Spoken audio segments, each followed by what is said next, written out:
You're listening to the Decompression Session with Shepard and Jeff. Tonight we're joined by Jay Whither, jwidener.com, and Freeman from freemantv.com.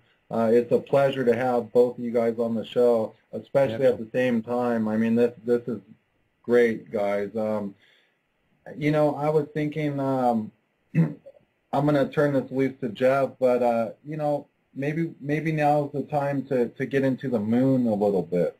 A lot of interesting things surrounding the moon. David Icke's been talking about the moon, John Lear. Also, I noticed on Jay's website there's a lot of information about the moon landings. Jeff, why don't you take over? Well, I've always been fascinated by the moon, and it's like this, guys. We've had crazy news about the moon for the past years. One of the big reports for the moon this year was that we launched a kinetic weapon that blew a humongous hole in it, which most guys up your alley are saying never happened. And I'm still always looking for evidence to prove that the lunar landing never happened. Can you guys separately give us your opinions on that? Well, the lunar landings didn't happen, but they have gone to the moon. They just didn't go the way we went. They can't take a horse and buggy to the moon. It's impossible. You can get to the moon. It's getting from the orbit of the moon to the surface and back. That is the hard part. All the rest, they did 6 times, according to their records, without a glitch, which anyone who's ever worked in technology knows that is just pure BS. Nothing works right the first time ever, let alone 6 first times.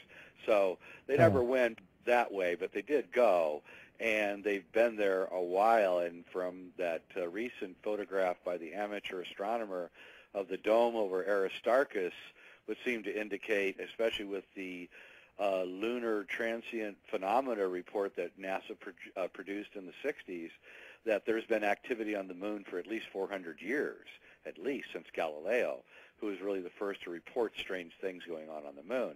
So the moon is actually, just to let you know straight out, I mean, I probably could have caused a lot of controversy here.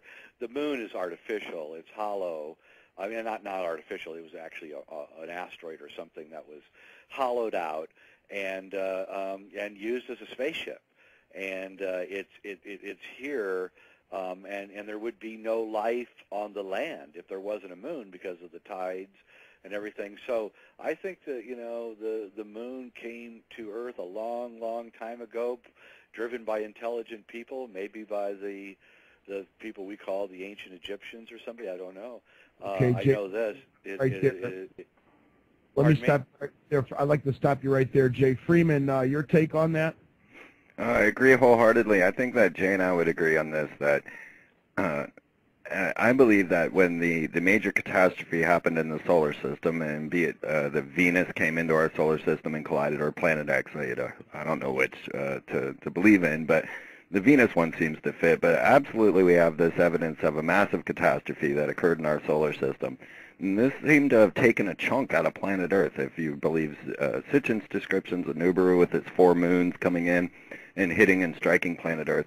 And this would be our Pacific Basin. So if we actually moved the moon and the water all changed its place, we would see this giant crater missing out of the side of the planet. But the Earth keeps it, or the moon keeps it round. I believe the moon was positioned there for just this purpose, to stabilize the wobbling hump that had been destroyed.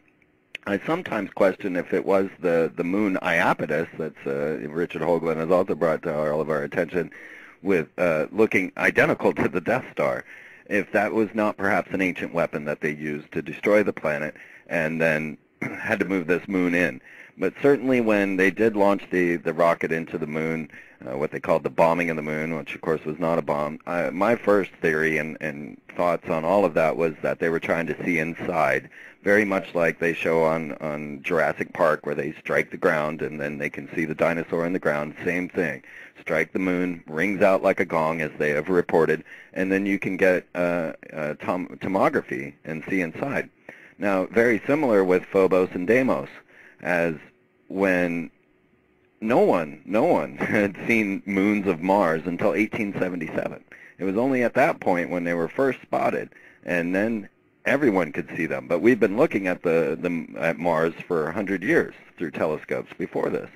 And all of a sudden, these moons show up in 1877, which is the same year they put Cleopatra's Needle on the Thames, same year I think they started the District of Columbia. So yes, I do firmly believe in this false moon theory, and that that they're hollow, and that they were trying to see inside both, because we know that that was the goal with Phobos as they brought the rover around. And it was, I thought, very curious that they did a silent running as they orbited and came in on Phobos, as if they didn't want anyone inside to know they were scanning, because 6 satellites now have been lost to Phobos. Yep, I agree completely. I claimed that the moon is basically a massive transmitter to keep the population on Earth under control, as it's some sort of artificial object or hollowed out object. Jay, do you agree with that statement? Not really. I think is going on. You see, the Earth we all know the Earth has this gigantic magnetic field. And what I think that the moon, the purpose of the moon is actually to act as a governor on the magnetic field. And that is to keep it cohesive so that life could form. In other words, I think that, it's part of a ancient sort of terraforming project, and that that it's being, because if the magnetic field can vary wildly, but if you have this governor on there and you can keep it cohesive, then you can give enough time for life to manifest. And so I think that, I actually think that the solar system was terraformed, and there was three planets, of course, the Earth and Mars and Tiamat, which is the exploded asteroid belt, which was blown up by a torsion weapon, I believe. And this was done by aliens or somebody from off planet. I don't know who it was. The Freemasons say it's Assyrians, so I don't know who it was. But they came here and they terraformed and genetically created us.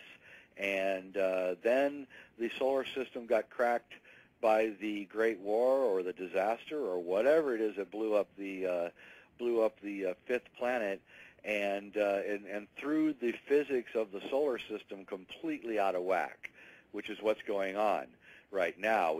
And we've lost all of the harmonic structure that was originally in the solar system, and until we get that back, and I have no idea how we're going to get that back with all the asteroids bouncing around, we're going to be in a very, very bad place. And I think that if you want to do something really interesting, Google in Hoagland, I think it's Leeds, the town in England, Leeds, Leeds, Saturn, and somebody took a video, I think, with a phone camera of Hoagland's lecture there. It's about 20 minutes on the web, and Hoagland's not very happy about this.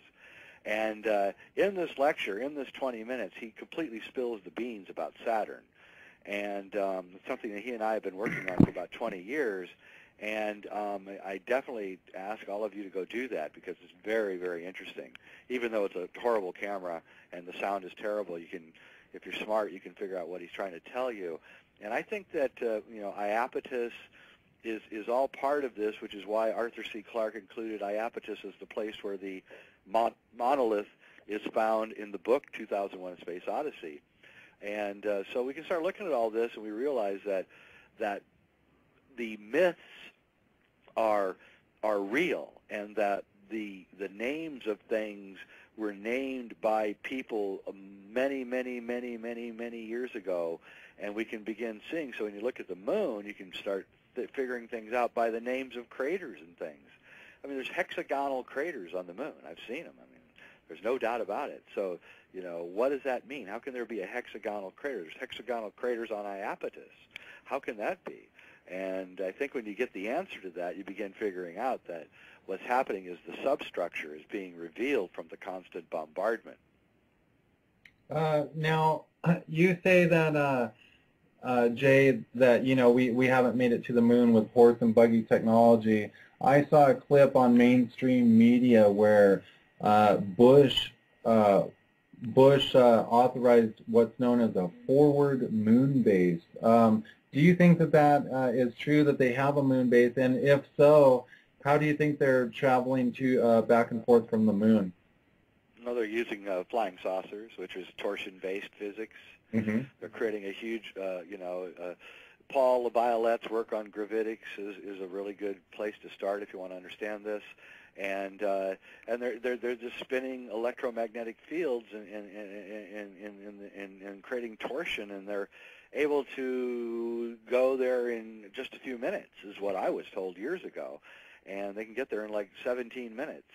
And so, that erases all the problems that you have with radiation and the Van Allen belts and all that stuff.